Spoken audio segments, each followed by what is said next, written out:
So I'm making some videos on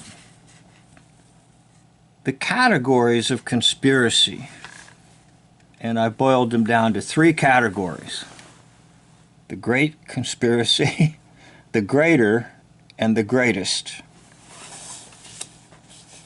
Now, where did these categories come from? Well, I created them. So the first one I'm calling the great conspiracy is the conspiracy to make a profit off of you and me and anyone. In other words, the love of money is the root of all evil. And we're going to be joining a conversation here, an interview with Dr. Lustig. And the title of the video is How Sugar and Processed Foods Impact Your Health. Several times throughout today's discussion, you've been talking about the quote-unquote food industry. Mm-hmm. Okay, so I'm not a conspiracy theorist. I am. But I...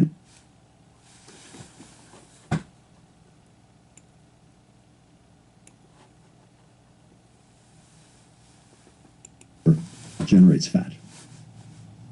That's sucrose.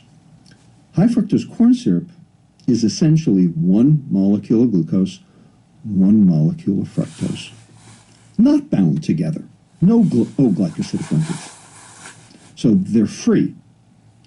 The enzyme sucrase doesn't care because the bond's already broken. Ultimately, they do the same thing, and that's why high fructose corn syrup and sucrose are indistinguishable metabolically. What they are is they're very different economically, and the reason is because high fructose corn syrup's half the price of sucrose. Because sucrose... If you're watching this, I'm creating a new series called Conspiracies, Great, Greater, and Greatest. And I'm on the first one called The Great Conspiracy, which is basically the love of money is the root of all evil. The system around you wants to make money off of you no matter what. And we are joining an interview here called How Sugar and Processed Foods Impact Your Health, Dr. Robert Lustig. we get from importing, and high fructose corn syrup we make at home. Sucrose is in bags. High fructose corn syrup is in barrels. Sucrose you can sell at the store. High fructose corn syrup you sell to the ultra-processed food manufacturer. You can't buy high fructose corn syrup at the at the grocery store. So they're very different in terms of what they're used for. High fructose corn syrup is particularly egregious because it's so miscible, because it's already a liquid. So you probably remember Chips Ahoy cookies in the old days. Okay, they would often it would seem like the sugar in the cookie had crystallized because the sugar content was so high. It's been a while since I've had one. They weren't particularly good. Yeah. Well, But you eat two of them, and then you think they're good, and then you want to eat four. Yeah, that's what's so odd. The first bite is kind of like the, and then it bombs away. There you go. Well, now it's with chewy Chips Ahoy cookies. Oh, I remember the reason, Chewy Chips Ahoy. Remember chewy chips? Yeah, well, yeah. That's high fructose corn syrup, because the two molecules are free, they don't crystallize. So you can actually up the dose. Several times throughout today's discussion, you've been talking about the quote-unquote food industry. Mm-hmm. Okay, so I'm not a conspiracy theorist. I am. But Now that's what I'm getting at. All right, I showed it at the beginning and I wanted to replay it, but I didn't get quite the exact spot where I wanted to be. But back to my categories. There are three categories: great, greater, and greatest. Now, the doctor says I am. And he laughs because he knows it's absolutely true. He's being honest. I don't believe he's a fraud at all. I could be wrong. Everything is about deception, so I could be wrong. But I just love it. He says, I am. The interviewer doesn't want to be labeled a conspiracy theorist. And you can see the smile of delight on his face. He says, I am. And he's got evidence to show you it is true.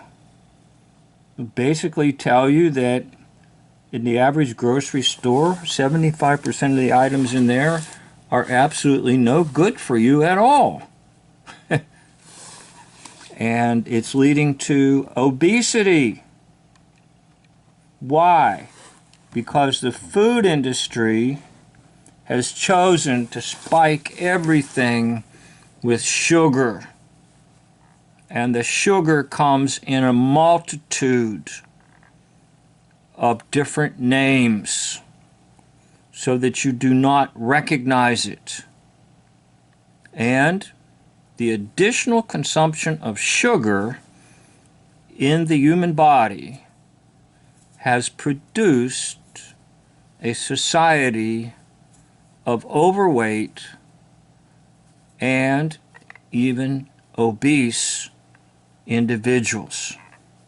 I don't have the exact statistic in front of me, but it's something like 60-70% of the population is either obese or overweight. Now, in my own personal life, I have been doing my very best to avoid sugar in all its forms. And I want to tell you this, it's near impossible, because most everything you buy is contaminated with sugar. So if you reduce your sugar intake, you will allow your body to burn off fats and not end up overweight or obese. But it's not easy today because all the food has been spiked. So is there a conspiracy in the food industry? Yes. Number one, the food industry wants you to keep buying their particular product. And they know the way to do that is to put sugar in it, because the sugar makes you crave sugar. And so you go back and buy the product. In addition, they add chemicals in there that cause you to stimulate your desire for that particular product. In other words, you begin to crave that particular product. I remember this happening to me with one particular product. They were, I think, Fritos corn chips. I remember I could eat a whole bag of them. It was insane. So, is there a conspiracy? A great conspiracy? Now remember, there's three categories: great, greater, and greatest. So I haven't gotten to the greater nor the greatest. The original proposition I'm making is the great conspiracy is that the world system around you wants to make money off of you and me and anyone. And they will do it through anything, in any way, at any time.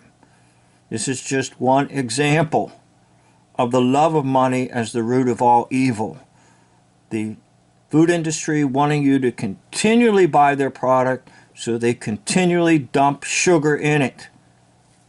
Now, I might add that they may actually be given some help from the health industry, in the sense that if there's more sugar dumped into more products, then the obesity and the overweight can very easily lead to diabetes, as the doctor points out. And the diabetes produces numerous health complications for individuals. So there could be an actual double conspiracy there, not just the food industry, but connecting it with the healthcare industry. So I'm going to play this another minute of this and then conclude this for you, but I'm just so delighted to hear him say that again. He says, yes, I am. And he laughs because he knows it's absolutely true. Now, But I understand, that most businesses exist to make money. Yeah. Many businesses start off with good intentions and drift in order to stay competitive. Right. And many businesses, as we know, not all of which are entirely bad, such as the pharmaceutical industry, right? They're bad. There are instances of like the opioid crisis, but then there are drugs. Well, that's very questionable too now. So once again, I'm not entirely sure of my sources and not entirely sure of the honesty or dishonesty of anyone in this interview, but I wanted to use it as an example of a category that I created called Great Conspiracies. And remember, there's two more categories, greater and greatest, and the Great Conspiracy is basically the conspiracy of all industry around you to want to make a profit off of you and not necessarily to help you or to enhance your life or to improve your life. No, they want to make a profit off of you and bring out of you every nickel and every dime possible so that they, the ones that are doing the reaming, the ones that are doing the ringing, the ones that are doing the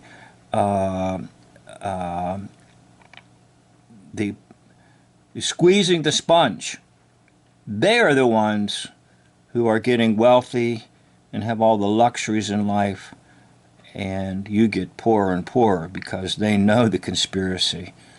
That is, the love of money is the root of all evil, and they love it because they get wealthy. This ends this video. Stay tuned for more. Thank you for watching.